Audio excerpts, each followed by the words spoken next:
Chennai diary. இந்த டைரியின் ஒவ்வொரு பக்கத்திலும் ஒரு சுவாரஸ்யமான கதை இருக்கிறது. வாழ்க்கையை தேடி வந்தவர்களுக்கு வாய்ப்பை வழங்கியது. நம்பிக்கை இல்லாமல் இருந்த பலருக்கும் புது நம்பிக்கையை உருவாக்கியது. எல்லா மதமும் சம்மதம் என்றது. மதச்சார்பற்ற சமூக நீதிக்கு ஓர் அடையாளத்தை உருவாக்கியது. தமிழ்நாட்டின் அனைத்து உரிமைகளுக்கும் முதல் குரலாய் ஒலிக்கிறது.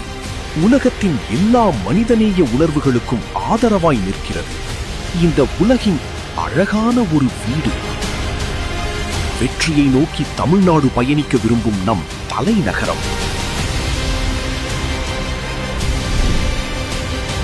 நம்ம சென்னை.